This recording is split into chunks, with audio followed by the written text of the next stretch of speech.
నమస్తే, welcome to the date line. నేను దేవులపల్లి అమర్. తెలంగాణ రాష్ట్రంలో మున్సిపాలిటీల ఎన్నికలకు ప్రచార సమయం ముగిసిపోయింది. 11వ తేదీన పోలింగ్, 13వ తేదీన ఫలితాలు వచ్చేస్తాయి. ఫలితాలు ఈసారి గ్రామ పంచాయతీ ఎన్నికల్లో జరిగినట్టుగా మాకు ఎక్కువ వచ్చినాయని దబాయించడానికి, బుకాయించడానికి వీల్లేదు. ఎందుకంటే ఈసారి పార్టీల గుర్తుల మీద ఎన్నికలు జరుగుతున్నాయి కాబట్టి సహజంగానే కాంగ్రెస్ పార్టీకు అడ్వాంటేజ్ ఉంటుంది. అధికారంలో ఉన్నది కాబట్టి అడ్వాంటేజ్ ఉంటుంది. ఈసారి పట్టణ ప్రజలు తాము ఎటువైపో చెప్పబోతున్నారు. ఇటీవల ముగిసిన గ్రామ పంచాయతీ ఎన్నికల్లో గ్రామీణ ప్రాంత ప్రజలు తాము ఎటువైపు చెప్తే, ఇప్పుడు పట్టణ ప్రాంతాల ప్రజలు పట్టణాల దగ్గరికి వచ్చేసరికి చదువుకున్నవారు, కొంత రాజకీయాలు తెలిసిన వాళ్ళు, గ్రామాల్లో ఉండరని కాదు, అయితే పట్టణాల్లో మరింత కాన్షియస్ ఓటర్ ఉంటారు.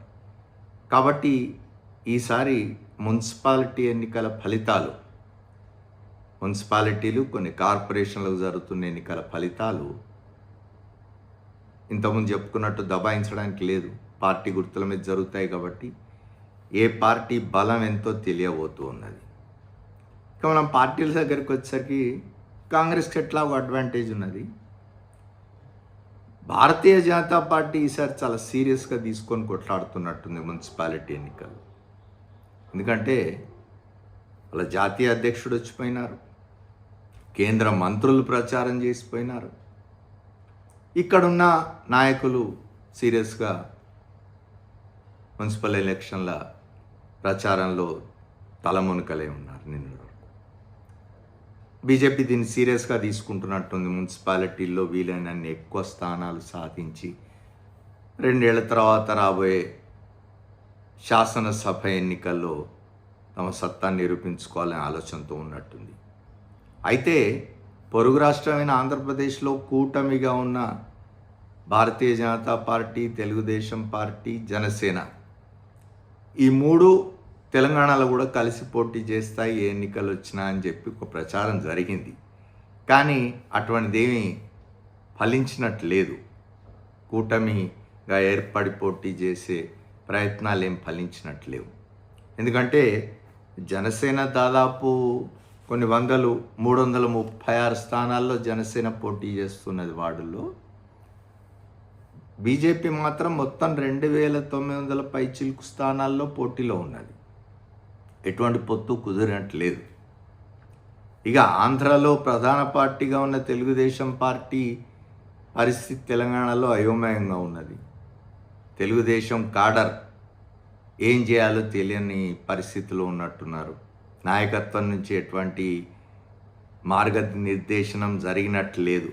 అందుకే వాళ్ళు కాంగ్రెస్ ఎన్నికల ప్రచార సభల్లో తెలుగుదేశం జెండాలు కనిపిస్తున్నాయి. ముఖ్యమంత్రి సభలో కూడా కొన్ని తెలుగుదేశం జెండాలు కనిపించినాయి. అట్లాగే సమాచార పౌర సంబంధాల శాఖ మంత్రి పొంగులేటి శ్రీనివాసరెడ్డి సభల్లో కనిపించినాయి.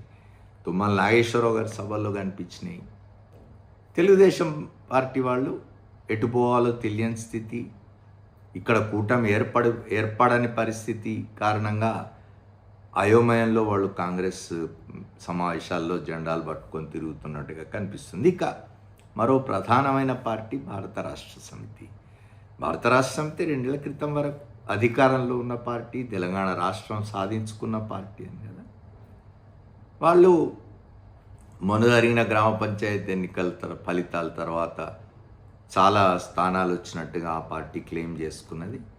కానీ ఈసారి మున్సిపల్ ఎన్నికలకు సంబంధించి భారత రాష్ట్ర సమితి అధ్యక్షులు, మాజీ ముఖ్యమంత్రి చంద్రశేఖరరావు కనీసం స్టేట్మెంట్ కూడా ఇవ్వలేదు, మున్సిపల్ ఎన్నికల్లో తమ అభ్యర్థుల్ని బలపరచండి అని.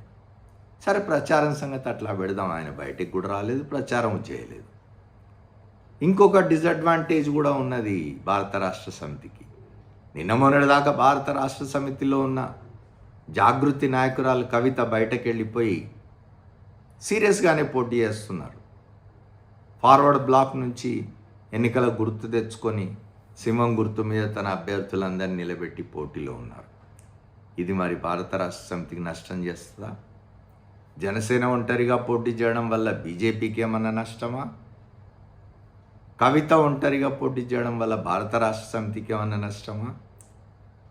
ఇన్ని నష్టాల మధ్య కాంగ్రెస్ లబ్ధి పొందుతుందా? కాంగ్రెస్కి ఎట్లాగో అడ్వాంటేజ్ ఉందని చెప్పుకున్నాం, అధికారంలో ఉన్న పార్టీ కాబట్టి. అసలు జనసేన నాయకుడు, పొరుగు రాష్ట్రంలో ఉప ముఖ్యమంత్రిగా ఉన్న పవన్ కళ్యాణ్ ఈ మున్సిపల్ ఎన్నికల్లో తెలంగాణ అంతా తిరిగి ప్రచారం కూడా చేస్తారని ముందు ఒక ప్రచారం జరిగింది. అట్లాంటిది ఏం కనిపించడం లేదు. ఎందుకంటే ఆయన ఇల్లు కూడా చక్కబెట్టుకునే స్థితిలో ఉన్నట్టు లేరు. ఆంధ్రప్రదేశ్లో ఇవాళ జనసేనలో చాలా గందరగోళం జరుగుతూ ఉన్నది. అక్కడ కొందరు నాయకులు పార్టీని వీడి వెళ్ళిపోతూ ఉన్నారు.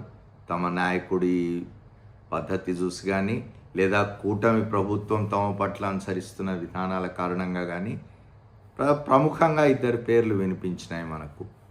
ఆ తర్వాత ఆయన కూడా, పవన్ కళ్యాణ్ కూడా ఒక పార్టీ సమావేశంలోంచి తన పార్టీ నాయకులు, మంత్రులు, శాసనసభ్యులు సరిగ్గా పనిచేయడం లేదని అలిగి వెళ్ళిపోయినారట. సైన్యాధ్యక్షుడే తన సైన్యం సరిగ్గా యుద్ధం చేయడం లేదని వెళ్ళిపోతే ఎట్లా ఉంటుంది? అది ఇవాళ పవన్ కళ్యాణ్ పరిస్థితి. ఆంధ్రాలోనే చక్కబెట్టుకోలేకపోతున్నారు ఆయన, ఇంకా తెలంగాణకి ఏమొస్తారని పరిశీలకులు భావిస్తున్నారు. ఇది మున్సిపల్ ఎన్నికల ముఖ చిత్రం. Thank you. మళ్ళీ కలుద్దాం. డేట్ లైన్ ఫాలో అవ్వండి, సబ్స్క్రైబ్ చేయండి, లైక్ చేయండి.